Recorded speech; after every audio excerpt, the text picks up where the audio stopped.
Hello po mga kababayan, si Dante Maravillas. Full blast na ngayon mga kababayan ng makinarya sa politika ng kampo ng mga Duterte. Bakit niya Mr. Maravillas? Lalong tumindi po ang atake laban kay Martin Romualdez saka kay Leni Robredo. Nakita niya Mr. Maravillas, pati si Leni Robredo nananahimik ng mayor sa Naga. Target pa rin. Nagdududa sila, mga kababayan, na biglang magdesisyon si Leni Robredo na tumakbo uli sa national posisyon. Nasen siguro mga kababayan ng kampo ng mga Duterte. Sa bagay, yung kampo ng mga Pinklawan kasi po, patuloy sila na naghahanap ng leader na pwede nilang itulak na tumakbong presidente or vice president. Kaya siguro, sa tingin mga kababayan ng kampo ng mga Duterte, threat pa rin po si Leni Robredo. Ibakita niya Mr. Maravillas, pati si Martin Romualdez na umalis na nga bilang speaker. Ganon din ang duda nila.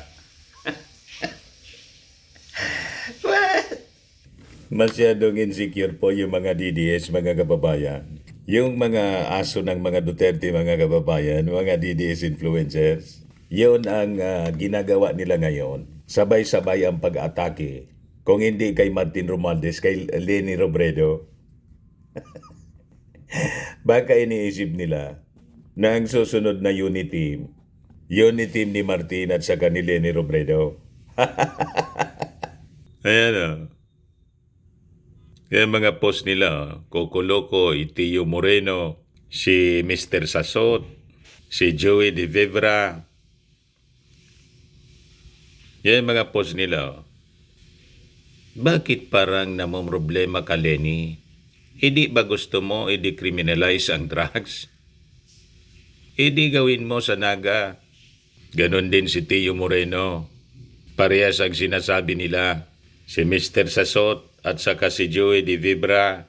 Yan o, malinaw na coordinated attacks.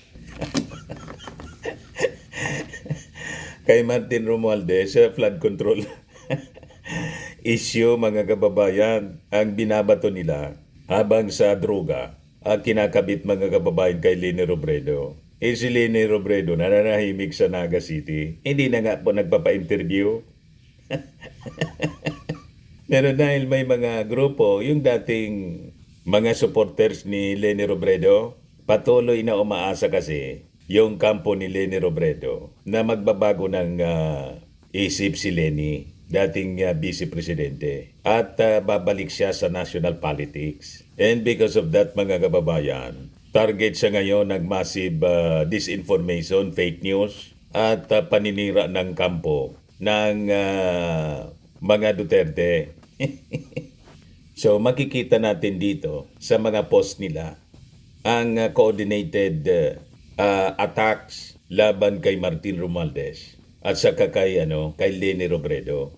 May pattern kasi, identical yung mga post nila. So makikita natin doon sa post ng apat na mga DDS influencers, pare-pareha sila mga kababayan na nakafocus sa same target, si Leni Robredo. Yung mga ginamit nilang materials, pare-parehas, alatado mga kababayan, coordinated siya. May tinatawag na commonality of rhetorical goal. So malinaw na ang objective nila i-smear siraan si Leni Robredo. Ganon din ang ginagawa nila mga kababayan kay Martin Romualdez. Sa issue ng flood control scandal, pilit nilang dinidikit si Martin Romualdez kahit walang ebidensya. Maging si Ping Lacson mga kababayan. Inamin ni Ping Lacson walang ebidensya. Kaya nga, ini-encourage niya mga kababayan na sa pagpapatuloy ng investigation sa January 19, challenge niya kahit si Amy Marcos o bibigyan na niya kita ng 1 oras para magsalita, magtanong ka niya at mag-present ka ng mga ebidensya laban kay Martin Romualdez. Ayaw ni Amy.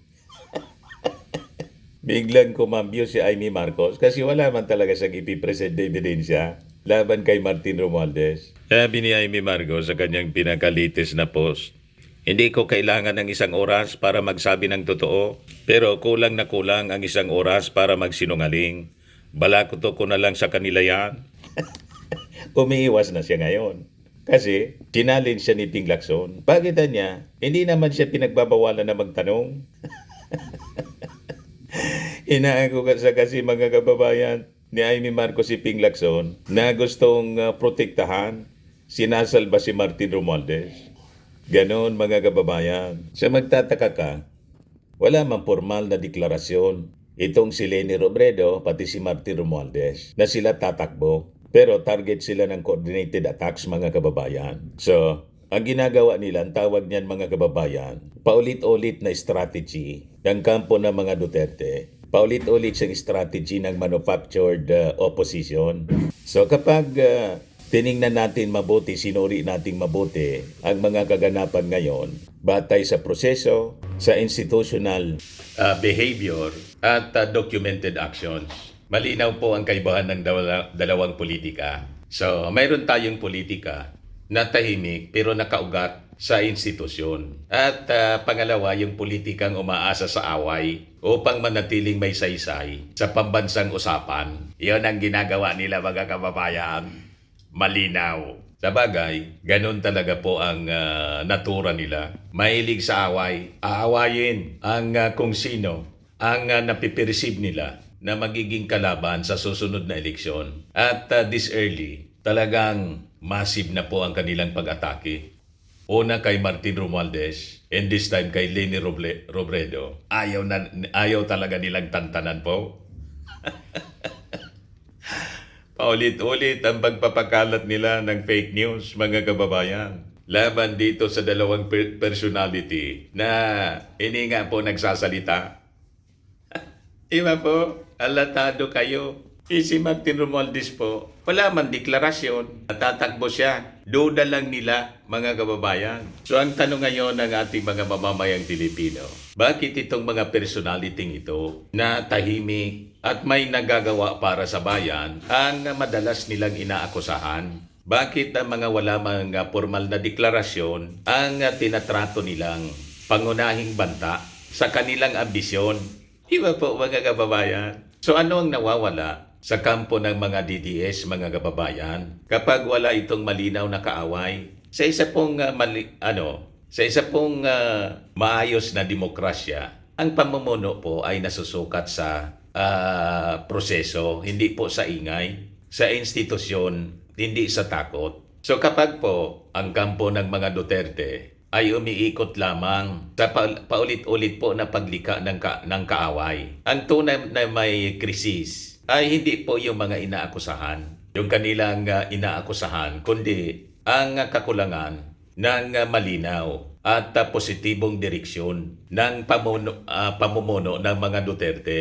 Yan ang malinaw dyan mga kababayan. Ang ginagawa nila para laging litaw, laging pinag-uusapan po sa national scene ang kanilang leader, sige lang nilang pang-away.